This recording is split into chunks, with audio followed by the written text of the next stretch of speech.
Hey guys, welcome back to Doc Little Talks Comics, and I've got a special one for you today. And it is going to be the One Shot Foundations book from Three Worlds, Three Moons.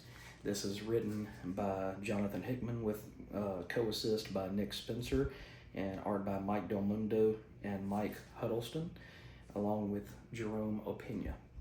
And this tells the story of a scientist and his family, his daughter and his son. And the first story is called Fable. And I just want you to look at this artwork. This artwork just absolutely will blow you away. Hope you guys can see the full image and not just part of it. But you get to see this rock in this futuristic place. And the doctor that we learn later is reading to his son.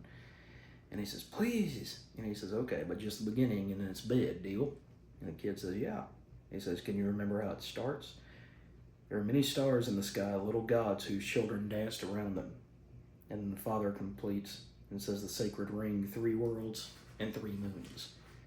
It's the story of the mother world, Akva, and her beating heart, Core, which kisses each world with providence, powering engines, lighting cities, and the dynamo of what we all believe. It is the story of the father world, Pharaoh, and its son, Air. The circle second to the sun, and in its warm embrace, the fires of secession reach from world to moon and back again. And then there was our world, Thera, and its twin moons, Queso and Ordo, from which come all myth and legend and hopes and dreams. And he says, why do you have to wear the suit? Because he's wearing practically an astronaut suit. And he says, because I wear the suit because people can't breathe up there. Everyone used to be able to, but some things happened and we can't anymore.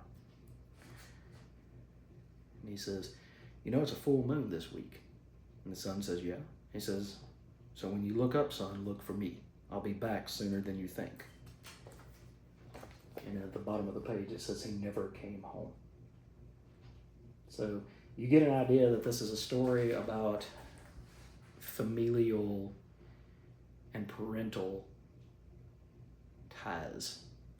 And the little boy always waits for his father to come home. And then you get some of these that Jonathan Hickman loves, and it's, digital information pages rather than something that is, it looks like something that a computer would spit out or would create rather than, something very human. And it talks about the Institute surrender of Academy ruins, and it starts at 884 LC, and the Academy ruins are discovered. In 900 LC, the Academy ruins become active. Also, the INS missions are suspended. Quarantine begins in 900 LC and ends in 931. You get an idea. You get an idea that it's data. It's not, it's interesting because Academy ruins become active in 900 LC is highlighted in orange when everything else is in black. But you get to see in the second story, I believe Jerome Opeña penciled and inked this. You get to see the Academy itself, the ruins of the Academy, and what the father got to see. And he pens a letter to his wife. And he says, Dearest Helena, you're angry with me and I don't blame you. I hope that you know by now I would never intend to break a promise to you. But still I have. I told you that I would be home by now, and yet the mission continues. And he says, but it's Bakar's translation of the markings of the Crianta Castello that delays our return and pushes us forward. I have a duty and a sacred obligation, and I know that you understand that. But if I could make you believe any words that come from my lying mouth, the same mouth that says soon things will be easier, or someday it will be better, it would be this, that nothing I do is for this institute, it is all for you. And so it's Dr. Tahoe. And they eventually get to see what happened to those at the academy. Something was summoned, and down here in this little panel down at the bottom, you see a smile, a grin, and it says, the stories that you've been told, they're incomplete. They tell of what the priest did after they saw her, the Granda Morto. But they do not tell how she was summoned in the first place, of the sacrifice requisite. To see a face so beautiful, one must surrender their own. And now the spirits rejoice. And so the two remaining institution workers are trying to get away. And he said, and the voice says, there's 3 faces that are required. He says 3 are needed. But then he sees Dr. Tahoe, and he says, but you are not wanted here. You have other fates before you and other masters to serve. So this is almost like a distillery book. It's a lot bigger. This is actually magazine sized, so I would say that it's bigger than distillery. But it's not perfect bound like distillery. It's more, it's stapled like a comic book. But the artwork in these stories just blows my mind. It just blows everything out of the water that you're used to. And really what it is, it's a primer for this 3 worlds, 3 moons universe that these guys created when they were originally on Substack a couple of years ago. And it was a Nick Spencer thing when Nick Spencer came over to Substack from Marvel Comics, when he left The Amazing Spider-Man as writer.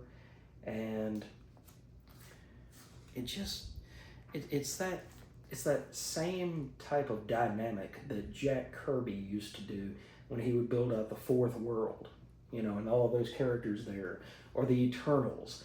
It's a grand idea. It's not superheroes punching each other, but instead it builds on everything that they were doing in those early days of the Substack. They would show off early sketches right there in front of the audience. They would give people a chance to say, hey, why is this tree green instead of purple? Why do we not take this vegetation and expound upon it and make it something better than, oh, it's leafy green. No, why can't it be blue? Why can't it be electric neon purple? Those sorts of things. So it's not just a world that was simply, brought to life by 2 creators, 3 creators, 5 creators. Instead, it was built upon all of these things coming together from the 3 worlds, 3 moons universe, I guess. And I don't mean the universe like, Milky Way universe, but the universe of readers and subscribers and Substack, patrons. So it's really, really heady. It's really, really wordy in an Alan Moore, Grant Morrison, Cy Spurrier type of way. But it is also just absolutely amazing and will blow you out of the water if you give it the opportunity to do so. And they say that more stuff is coming. This book came from Dark Horse. It was originally, I think all of the stuff was digitized and online, but they wanted to make it a physical copy so that people could get a hold of it and hold it in their hand and read it. So let's enjoy this for what it is. And it was fun. It really brought this world to life. You got a chance to see this universe and these characters and how they all come together. So I thoroughly enjoyed this, and I hope you guys enjoyed this quick look at Foundations, the One Shot by Jonathan Hickman, Nick Spencer, Mike Del Mundo, Mike Huddleston, and Jerome Opeña. And the colorists were Matt Hollingsworth. The letters were done by Russ Wooten, and the design was by Sasha Head. The editor was Stephen Wacker, who is now the editor-in-chief at Marvel Comics.